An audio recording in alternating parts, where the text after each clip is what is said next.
Assalamualaikum warahmatullahi wabarakatuh. Selamat berjumpa kembali anak-anak.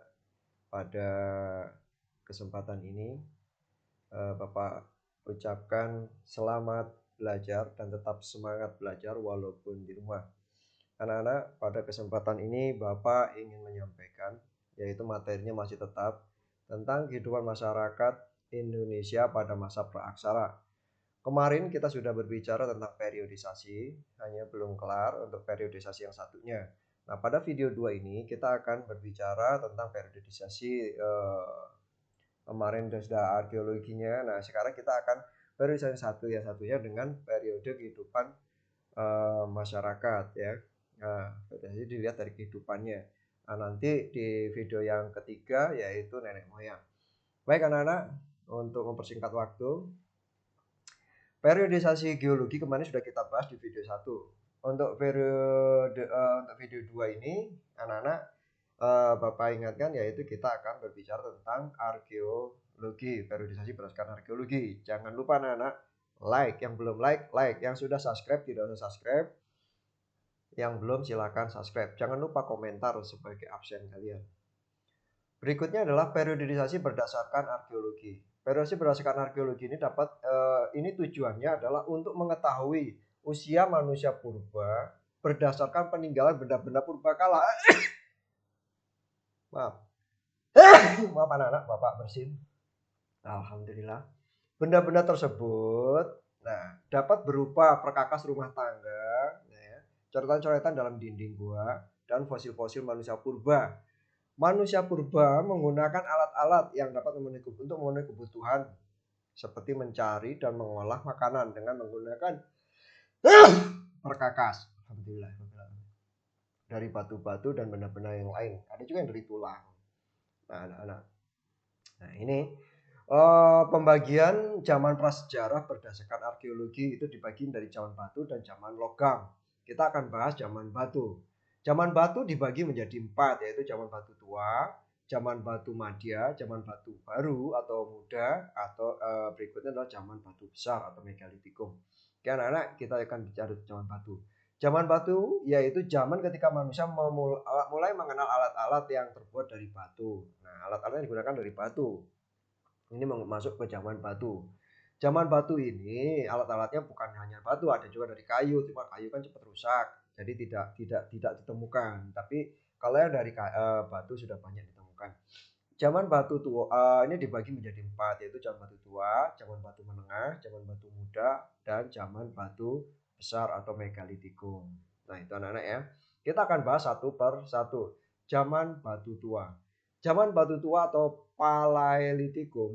Paleolitikum itu berdasarkan dari dua kata yaitu paleo. Paleo artinya tua dan litos artinya batu, sehingga zaman ini disebut zaman batu tua.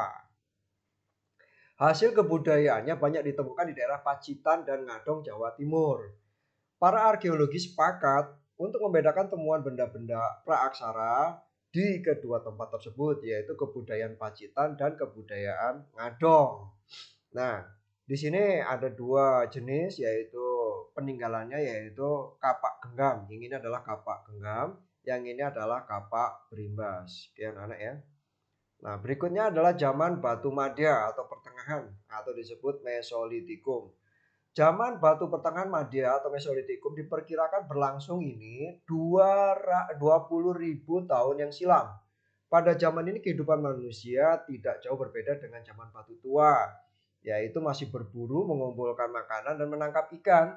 Mereka sudah mulai hidup menetap di gua, di tepi sungai dan tepi pantai.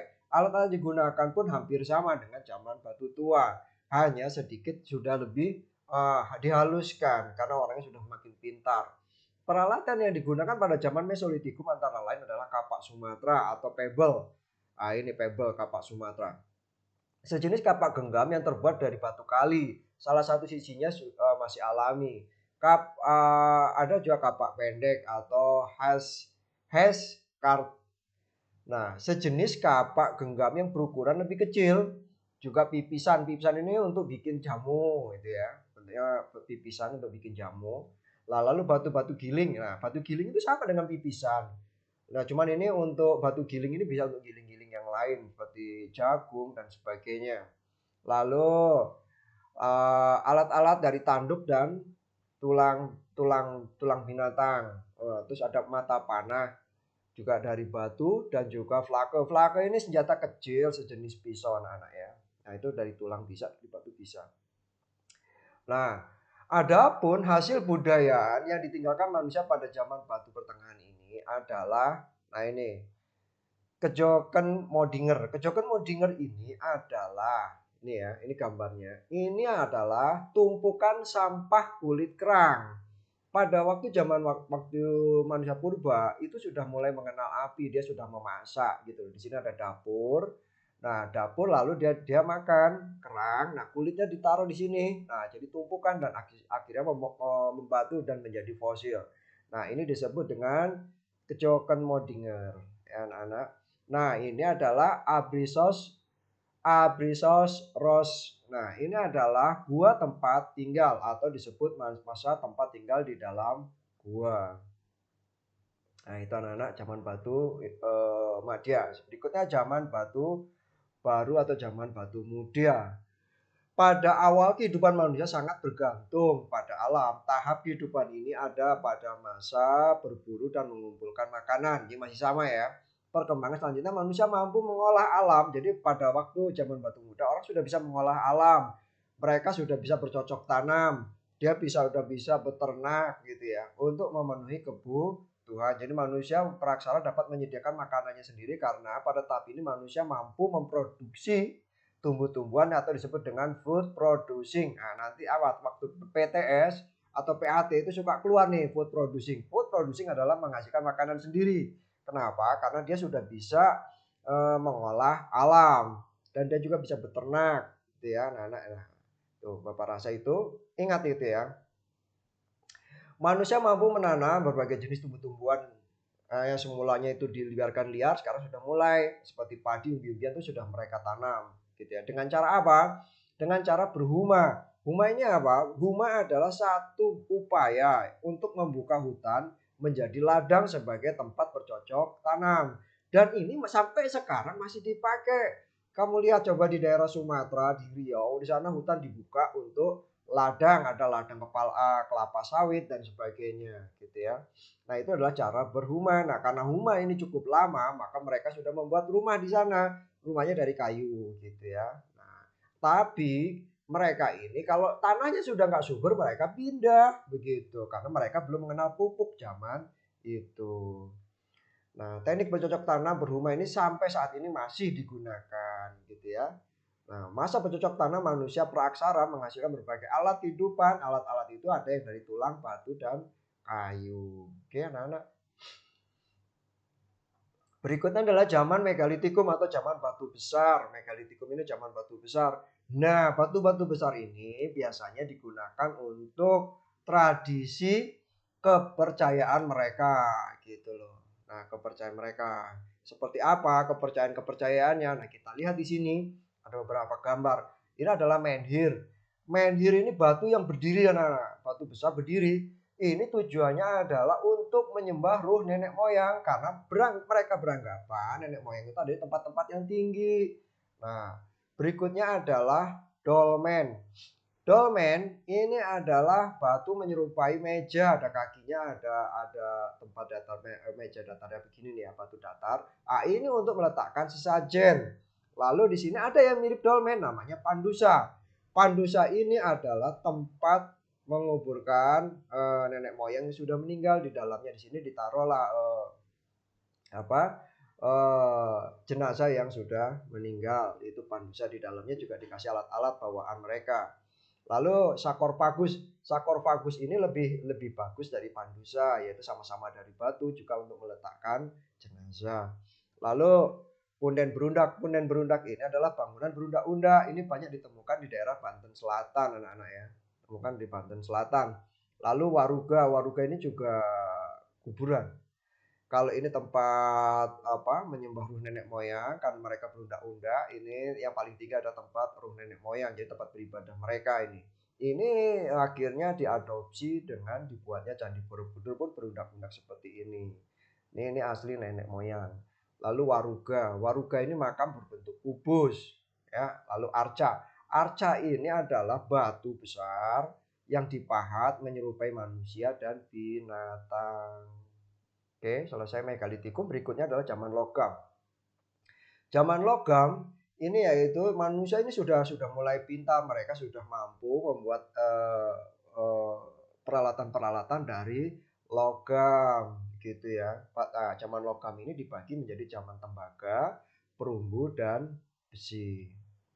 Oke. Ciri-ciri zaman ini masyarakatnya sudah mengenal teknologi pastinya ya. Teknologi membuat logam. Nah, di sana pasti sudah ada kelompok-kelompok di sana karena logam eh, bahannya itu harus dicari dan jumlahnya nggak banyak. Teknik pembuatannya pun ada dua, yaitu teknik bivolve dan teknik Achirepardue. Teknik bivolve ini adalah yaitu dengan cara menggunakan cetakan-cetakan yang dibuat berkali-kali, sedangkan Achirepardue itu membuat dengan menggunakan lilin, sama dengan pada waktu mencairkan, jadi dia sama-sama dicor. Nah, untuk zaman perunggu Indonesia nggak mengalami anak-anak, tapi zaman tembaga Indonesia nggak mengalami, yang dialami Indonesia adalah perunggu dan besi. Untuk zaman perunggu itu ditemukan banyak nakara. Ini nakara, anak-anak. Nah, nakara ini bentuknya seperti ini. Ada pinggangnya, ada gambar binatangnya, ada gambar-gambar vertikalnya seperti ini. Nah, ini ya. Nah, ini di Indonesia banyak sekali ditemukan nakara. Sedangkan di Kepulauan Alor ketemu seperti nakara, tapi bentuknya panjang dan pendek. Itu disebut moko. Nah, ini arca dari perunggu. Arca-arca dari perunggu banyak ditemukan di daerah Bangkinang, Lumajang, Palembang, dan Bogor. Lalu bejana dari perunggu. Nah, ini biasanya digunakan untuk apa? Upacara-upacara itu apa? Ritual-ritual keagamaan.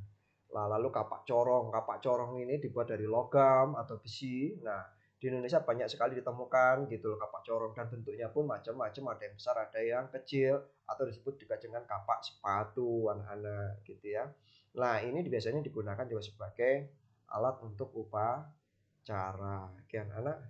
Nah, Bapak rasa sampai di sini selesai. Tinggal nanti di video 3 adalah nenek moyang. Anak-anak, Bapak ucapkan terima kasih. Ingat, selamat belajar dan tetap belajar.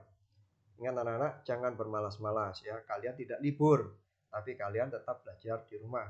Jadi Bapak hanya bisa memberikan semangat untuk tetap belajar di rumah. Bapak rasa itu saja. Selamat menjalankan ibadah puasa. Wassalamualaikum warahmatullahi wabarakatuh.